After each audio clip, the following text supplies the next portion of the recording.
આજરોજ Morbi ceramic association ખાતે જે લોકોએ ફેક્ટરીઓ પોતાની ગેસની તકલીફના હિસાબે અથવા તો ગેસનો એનજીઓ કોન્ટ્રાક્ટ પૂરો થયો એના હિસાબે જે ફેક્ટરીઓ બંધ કરી, શટડાઉન લીધા, એ બધા ઉદ્યોગકારોની એક મિટિંગ મળેલી. એ મિટિંગની અંદર સર્વાનુમતે અમે એવું નક્કી કરવામાં આવ્યું કે જેટલા પણ યુનિટ આપણે અત્યારે બંધ થયા છે એ બધાને 20 થી 25 દિવસનું આપણે સર્વાનુમતે વેકેશન જાહેર કરી અને આપણી મશીનરીના અને પ્લાન્ટના મેન્ટેનન્સ કરી લઈએ અને આવનારા જ્યારે સમયમાં ગેસની સપ્લાય અને ગેસના ભાવ જ્યારે સ્ટેબલ થાય ત્યારે બધા એકી સાથે ચાલુ કરશું, તો જેથી કરીને આપણે જે કાંઈ ગેસના ભાવ આવશે એના ઉપર આપણી કોસ્ટિંગનું કેલ્ક્યુલેશન કરી અને માર્કેટમાં નવા ભાવ સાથે, ભાવ વધારા સાથે આપણે પ્રોડક્શન ચાલુ કરશું. અત્યારે બધાનું 10 એપ્રિલથી જે છે એ ચાલુ કરવાનું પ્લાનિંગ છે. 10 થી 15 એપ્રિલ પછી ગેસની અવેલેબિલિટી ઉપર થોડો આગળ પાછું થઈ શકે.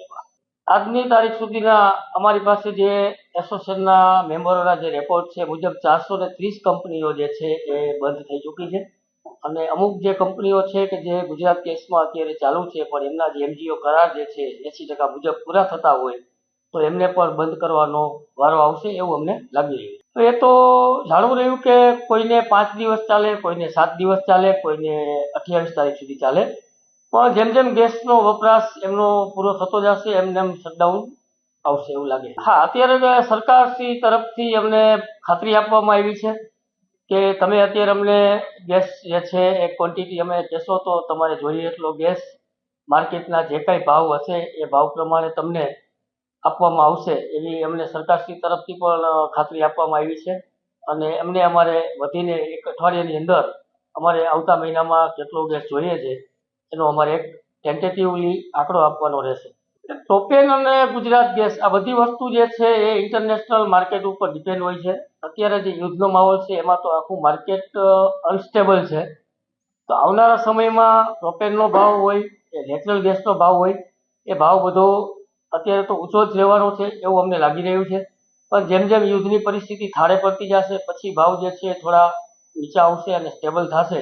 તો ત્યાં સુધી તો અમને લાગે છે કે પ્રોપેન અને નેચરલ ગેસ બંનેનો ભાવ જે છે એ ઉપર જ રહેવાનો છે એવું લાગી રહ્યું છે. હવે એ તો આવનારા સમયમાં જોવું રહ્યું કે કેટલો ભાવ વધારો થાય છે.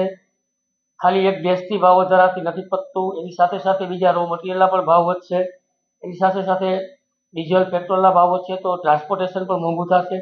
હવે તો આવનારો સમય જ બતાવશે કે આ હરીફાઈની અંદર ચીન સામે કે અન્ય દેશોની સામે કેવી રીતે ટકવું એ જોવું રહ્યું. શ્રમિકો માટે મેં જેમ વાત કરી એમ કે શ્રમિકોને અમે કોઈ અત્યારે છૂટા કર્યા નથી.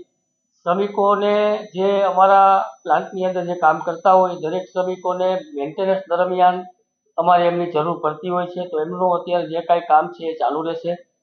બાકી આજે અમુક મેં જોયું કે કોઈ લોકો એવું કહે છે કે શ્રમિકો ભાગી રહ્યા છે, તો ખરેખરમાં એવું કશું અમલ નથી. આવડી મોટી ઇન્ડસ્ટ્રી છે, આવડો મોટો શ્રમિકોનો વર્ગ અહીંયા કામ કરી રહ્યો છે, તો રોજના 200-500 શ્રમિકોની અવર જવર તો રૂટીનમાં પણ ચાલુ જ રહેતી હોય છે. તો અત્યારે આને લઈ અને શ્રમિકો ભાગી રહ્યા છે એવું કંઈ છે નહીં.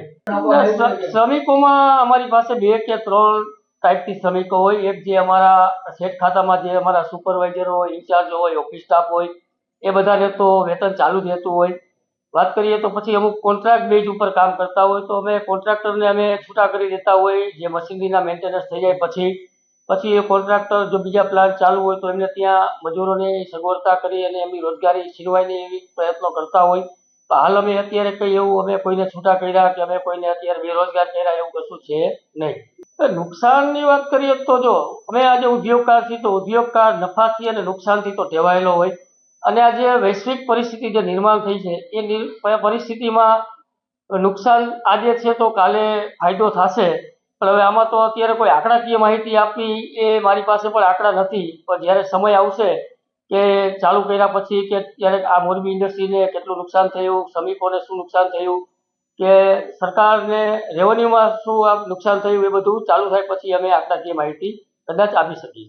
હાલ આપણી પાસે ગેસમાં પ્રોપેન ગેસ અને નેચરલ ગેસ સિવાય બીજો કોઈ વિકલ્પ અત્યારે આપણી પાસે છે નહીં. એસોસિએશન દ્વારા બંધ કરવાનો નિર્ણય આમ ના કહી શકાય. બંધ તો બધાએ જે તકલીફ પડી એના હિસાબે બંધ કર્યા, પણ બંધ કર્યા પછી ચાલુ ક્યારે કરવા એ એસોસિએશનનો નિર્ણય આજે બધાએ સાથે મળીને લીધો છે. તો કોરોના પછી લગભગ આવું ક્યારેય એવું નથી, કેમ કે આકસ્મિક કારણો વસાત જ ઇન્ડસ્ટ્રી બંધ થતી હોય છે. બાકી રૂટીનમાં ઇન્ડસ્ટ્રી વર્ષમાં એક વખત અથવા તો બે વખત મેન્ટેનન્સ અથવા તો બીજા કોઈ કારણોસર બંધ કરવાની રહેતી જ હોય છે. ના, અત્યારે હાલ અન્ય કોઈ કારણો નથી.